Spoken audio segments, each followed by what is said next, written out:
یہ دیکھیں مسجد العریش کے بالکل قریب میں ہمارے آقا علیہ السلام نے صحابہ کرام کی صف بندی فرمائی تھی جنگ کے لیے. توجہ ہے نا جی؟ موبائل والوں سے درخواست ہے کہ خدا کے لیے بند کر دیں 2 منٹ کے لیے. فرمائی تھی جنگ کے لیے. صف اول میں ایک صحابی کھڑے ہوئے تھے جن کا پیٹ ہلکا سا نکلا ہوا تھا. آپ صلی اللہ علیہ وسلم نے اپنی انگلی سے ان کو ایسے پش کیا، فرمایا کہ پیچھے ہٹ جاؤ. وہ صحابی فرمانے لگے یا رسول اللہ آپ نے مجھے تکلیف دی ہے، میں بدلہ لینا چاہتا ہوں. صحابہ کرام پریشان کہ یہ کیا بول رہے ہیں. آپ نے فرمایا کہ ٹھیک ہے بدلہ لے لو.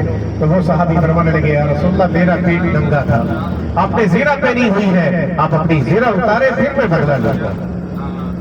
آپ صلی اللہ علیہ وسلم نے جیسے اپنی زیرہ اتاری تو وہ صحابی دوڑ کر آپ سے لپٹ گئے، چومنے لگے، رو کر کہنے لگے یا رسول اللہ مجھے لگتا ہے کہ میں اس جنگ میں نہیں بچوں گا، جاتے ہوئے آپ کا بوسہ لینا چاہتا ہوں. یہ تھی صحابہ کرام کی آپ صلی اللہ علیہ وسلم سے محبت، اسلام سے محبت. دعا ہے کہ اللہ تبارک و تعالی ہمیں بھی ایسی محبت نصیب فرمائے. اس جنگ میں ایک صحابی تھے جن کا نام حضرت عبد الرحمن بن ابی بکر رضی اللہ تعالی. جنگ بدر کے بعد جب وہ مسلمان ہوئے تو اپنے والد حضرت ابو بکر صدیق رضی اللہ تعالی عنہ سے کہنے لگے ابا جان جنگ بدر میں آپ میری تلوار کے نیچے آ گئے تھے لیکن میں نے باپ سمجھ کر آپ کو چھوڑ دیا. قربان جاؤں حضرت ابو بکر صدیق رضی اللہ تعالی عنہ کے جواب پر فرمانے لگے بیٹا اگر تم میری تلوار کے نیچے آتا تو میں تجھے کبھی نہ چھوڑتا. یہ تھی صحابہ کرام کی آپ صلی اللہ علیہ وسلم سے محبت، اسلام سے محبت. دعا ہے کہ اللہ تبارک و تعالی ہمیں بھی صحابہ کرام کے نقش قدم پر چلنے کی توفیق عطا فرمائے.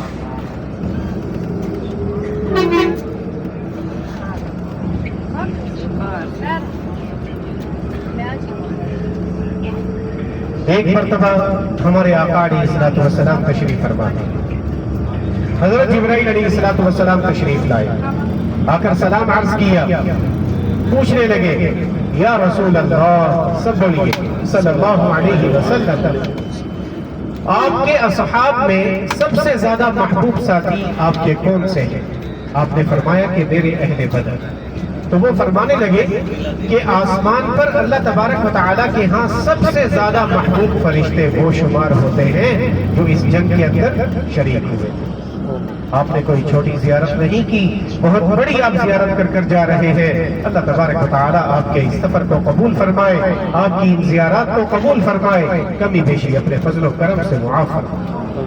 ہمارے آقا علیہ السلام نے فرمایا اللہ تبارک و تعالیٰ نے میرے اہل بدر کے بارے میں ایک ایسی بات فرمائی ہے جو نہ پہلے کبھی کسی کے بارے میں کہی گئی تھی نہ بعد میں کہی جائے گی. وہ کون سی بات تھی؟ افعلوا ما شئتم فإنی قد غفرت لکم. آپ صلی اللہ علیہ وسلم نے فرمایا اللہ تبارک و تعالیٰ نے میرے اہل بدر کے بارے میں فرمایا ہے کہ اب تم جو چاہو مرضی کرو، میں نے تمہیں معاف کر دیا. یہ بات صرف اور صرف اہل بدر کے بارے میں کہی گئی تھی اور کسی کے بارے میں نہیں. ابھی ہم آپ حضرات کو لے کر جا رہے ہیں جبل الملائکہ پر. یہ دیکھیں بہت بڑا پہاڑ ہے، تقریباً 8 سے 10 کلومیٹر اس کی لمبائی ہے. اس پہاڑ کا ایک بہت بڑا حصہ ریت کا بھی ہے. جبل الملائکہ کے ریت کی خاصیت یہ ہے، آپ نے دیکھا ہوگا ہمارے پاکستان انڈیا میں جو ریت کے پہاڑ ہوتے ہیں، ریت کے ٹیلے ہوتے ہیں، جب وہاں پر آندھی طوفان چلتے ہیں تو وہ اپنا رخ بدل دیتے ہیں. جبل الملائکہ کے ریت کی خاصیت یہ ہے کہ یہاں پر بھی آندھی طوفان چلتے ہیں لیکن اس کی ریت اوپر کو اٹھ کر دوبارہ واپس اپنی جگہ پر بیٹھ جاتی ہے، اس کو چھوڑ کر کہیں نہیں جاتی. جب ہم اپنے حجاج کو یہاں پر اتارتے ہیں تو کچھ لوگ محبت میں، عقیدت میں یہاں سے ریت اکٹھی کر کے پاکستان ایریا لے کر چلے جاتے ہیں. اس عمل سے ہمارے اکابرین ہمیں منع فرماتے ہیں. اس کی وجہ سے جس طرح ہمیں اس دھرتی سے محبت ہے اسی طرح یہاں کے ذرے ذرے کو بھی اس دھرتی سے محبت ہے. اگر ہم اس کو یہاں سے جدا کریں گے تو اس کو بھی ایسے تکلیف ہوگی جیسے ہم اپنے جسم سے کسی عضو کو کاٹ رہے ہیں. باقی آپ حضرات ماشاءاللہ سمجھدار ہیں. آپ کو یہاں پر اتارا جائے گا 8 سے 10 منٹ کے لیے. 8 سے 10 منٹ کے بعد گاڑی یہاں سے روانہ ہو جائے گی. سب ساتھیوں سے درخواست ہے کہ اس پہاڑ کے قریب جائیں، اس کی ریت کو چھوئیں، اس کی زیارت کریں اور سیدھا اپنی گاڑی میں واپس آ جائیں. کچھ لوگ مقابلہ بازی میں اوپر چڑھنے کی کوشش کرتے ہیں، تو جو اوپر جانا چاہتا ہے جائے، لیکن وقت کی پابندی کریں، 10 منٹ کے بعد گاڑی یہاں سے روانہ ہو جائے گی۔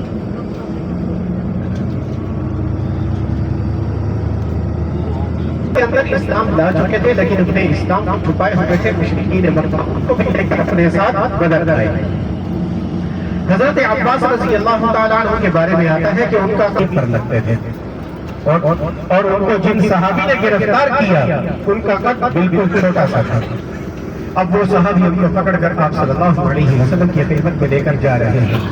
جب وہاں پر پہنچے تو حضرت عباس رضی اللہ تعالیٰ عنہ فرمانے لگے، بھتیجے مجھے اس نے گرفتار نہیں کیا، مجھے کسی اور مخلوق نے گرفتار کیا ہے۔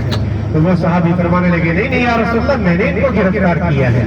آپ صلی اللہ علیہ وسلم نے فرمایا کہ خاموش ہو جاؤ، اللہ تبارک و تعالیٰ نے آپ کی فرشتوں کے ذریعے سے مدد فرمائی۔ یہ واحد جنگ تھی جس میں فرشتوں نے بھی قتال کیا۔ فرشتوں نے کبھی کسی جنگ کے اندر قتال نہیں کیا تھا، بلکہ ان کو قتال کا طریقہ بھی نہیں آتا گیا ہے۔ سب ساتھی اس وقت میں زیارت کریں۔ دیکھیں بس جو ہے یہ بھی ہماری جبل الملائکہ کے اوپر ہی ہوگی۔ یہ دیکھیں آگے آپ دیکھ رہے ہیں، آپ کے دائیں ہاتھ پر بھی جبل الملائکہ ہے، آپ کے بائیں ہاتھ پر بھی جبل الملائکہ ہے۔ اسی پہاڑ کو کاٹ کر یہ روڈ بنایا گیا ہے۔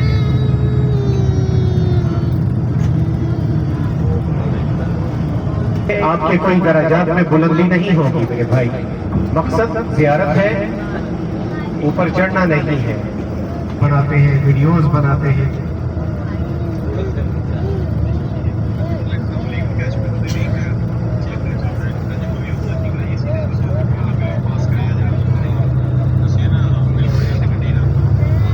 ایک باری دے دو، ایک باری دے دو چھوٹے بچے۔